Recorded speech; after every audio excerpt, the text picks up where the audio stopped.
বনী ইসরাঈলদেরকে আল্লাহ রাব্বুল আলামিন অসংখ্য অগণিত উপদেশ দিয়েছেন। তার মধ্যে কয়েকটি উপদেশ সূরা বাকারার ৮৩ নম্বর আয়াতে আল্লাহ রাব্বুল আলামিন বলছেন, ১ নম্বর, লা তা'বুদুনা ইল্লাল্লাহ, তোমরা আল্লাহ ছাড়া কারো ইবাদত করবে না। ওয়াবিল ওয়ালিদাইনি ইহসানা, তোমরা পিতা মাতার আনুগত্য করবে। ওয়াদিল কুরবা, তোমাদের যারা নিকট আত্মীয় রয়েছে, তোমাদের যারা প্রতিবেশী রয়েছে, তোমরা তাদের হক আদায় করবে। ওয়াল ইয়াতামা, যারা এতিম রয়েছে, এতিমের হক আদায় করবে।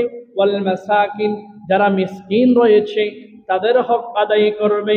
ওয়াকুলু লিন্নাসি হুসনা, যখন তোমরা মানুষের সাথে কথা বলবে উত্তম ভাবে। কথাটা বলতে হবে সুন্দর, মার্জিতপূর্ণ। সম্মানিত ভাইস, কিন্তু আল্লাহ রাসূল সাল্লাল্লাহু আলাইহি ওয়াসাল্লাম বলছেন, আল্লাহ রাসূলের কাছে এক সাহাবী এসে প্রশ্ন করলেন।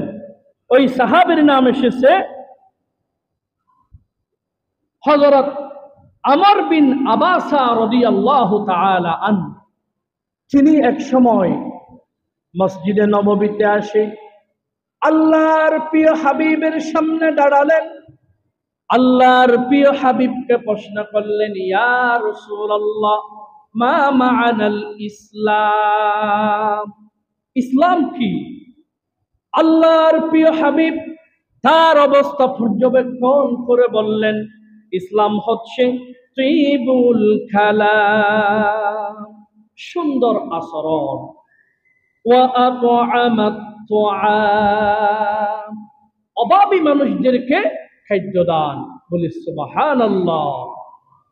ওই সাহাবীকে আল্লাহ রাসূল বলছে, ইসলামের সৌন্দর্য হচ্ছে তিবুল কালাম, উত্তম ভাষায় মানুষের সাথে কথা বলা।